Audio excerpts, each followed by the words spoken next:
special hello to you for Telesur. I'm Regan Devines in Caracas, Venezuela. Thank you so much for being here with us on From the South.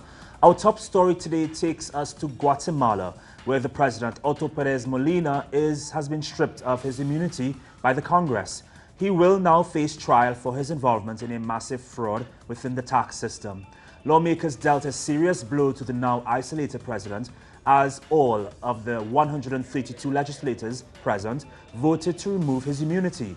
And almost immediately after, the Office of the Attorney General announced that a federal judge had ordered a travel ban to prevent Perez Molina from leaving the country. When asked by a reporter whether Perez Molina poses a flight risk, this was what the Attorney General had to say.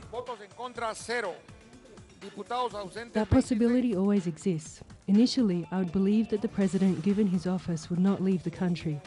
But as Attorney General, I should make some decisions, and I think a hold on leaving the country is a necessary precautionary measure at this time.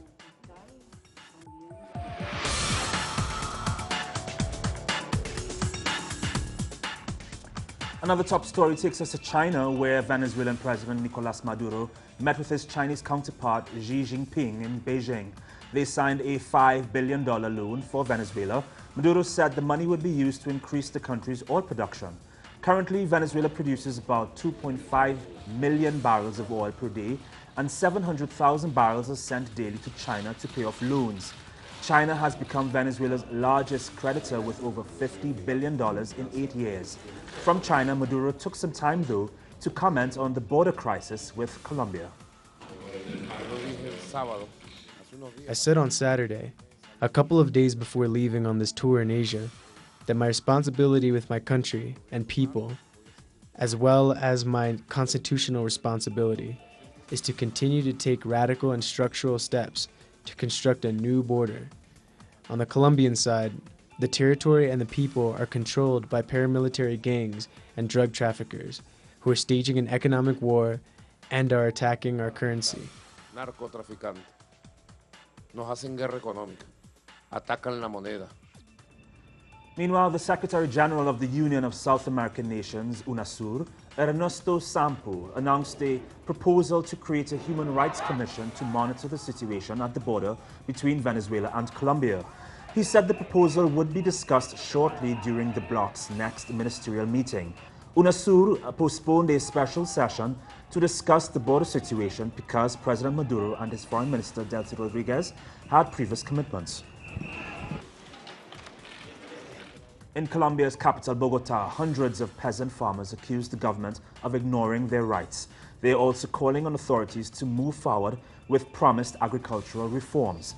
The campesinos, many of them indigenous, asked the government to commit themselves to defending lives and to avoid killing their leaders and damaging their land with projects that affect the environment. The protesters said they would not end their demonstrations until the government responded to their demands. And now to our correspondent Rael Mora in Peru with a special report. There, protests against U.S. military actions have re-emerged. A new protest took place in Peru, condemning the increase in U.S. military presence as part of a series of actions that were swiftly approved by the Peruvian Congress in February of this year. It is simply wrong. North American troops can't come to a country and violate its national sovereignty. That cannot be allowed. Our fear is that our country will serve as a trampoline to let troops into Ecuador, Bolivia and Venezuela. We know what is the history of Yankee troops in our country. There is, for example, the School of the Americas. Their excuse is that they are coming to train us, but we know what they teach our armies. Analysts and political leaders expressed concern regarding the increase in U.S. military presence in the country, claiming it might be a geopolitical move of the northern country. There is a special preoccupation about this because it is not like there are small groups that are going to do temporary trainings or they are soliciting permissions to go through the national territory, but they are apparently settling in. That is a big risk, since they have been expelled from Ecuador and they have difficulty settling bases in other countries of the region, and they might want to use Peru to have a strategic position. The largest U.S. battalion to arrive to Peru includes the aircraft carrier George Washington with a crew of 3,200 officers, 90 airplanes and helicopters, radars, anti-aircraft equipment, and other weapons. Little information has been released regarding the purpose for such visits, leaving unclear how will they affect the country in the near future. Rael Mora, Telesur, Peru.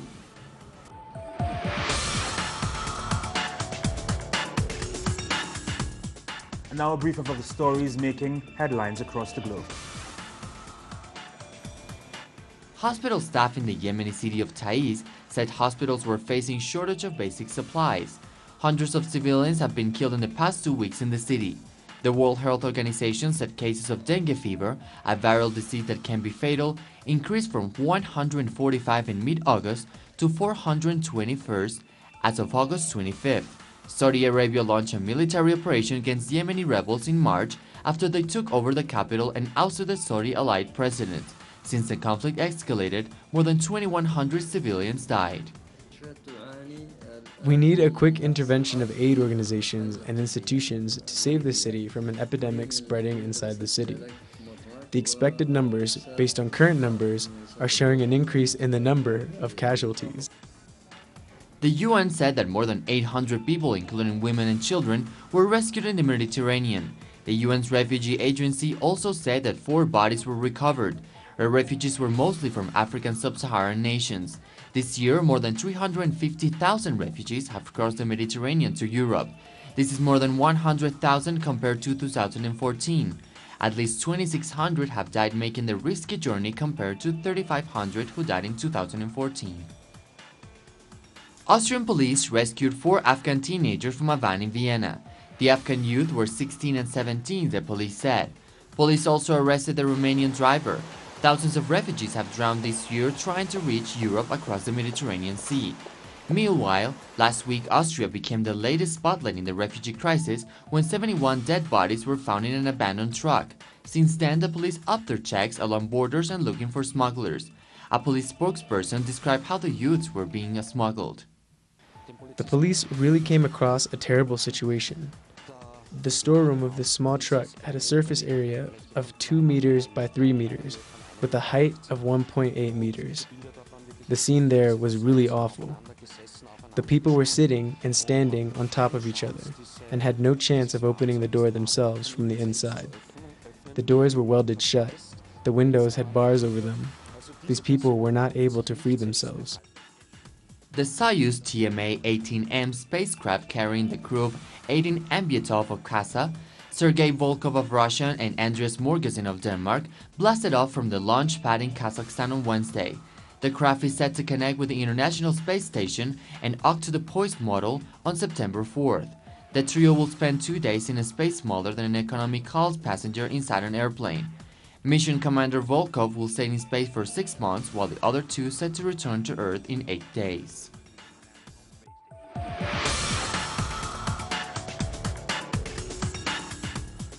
Thanks to our news team in Quito, Ecuador for that World News Brief. A Canadian space technology firm called Thoth Technology has announced plans to build a 20-kilometer tall space elevator tower, which they say can also serve as an observation tower for tourists. The firm said the tower will help reduce the cost of space travel as it helps navigate the first 50 kilometers that normally requires rockets.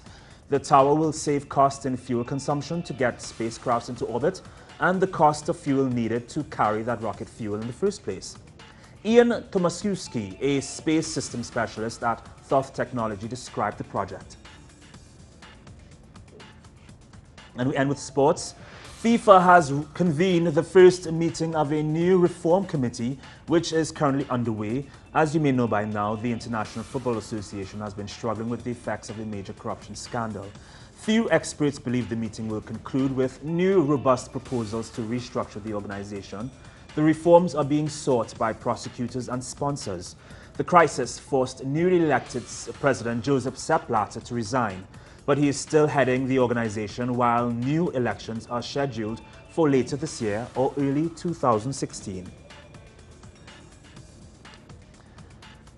For more on these and other stories, please visit our website, telesurutv.net/English. For Telesur English, I'm Regan Devines. We'll have a news brief for you just after midday.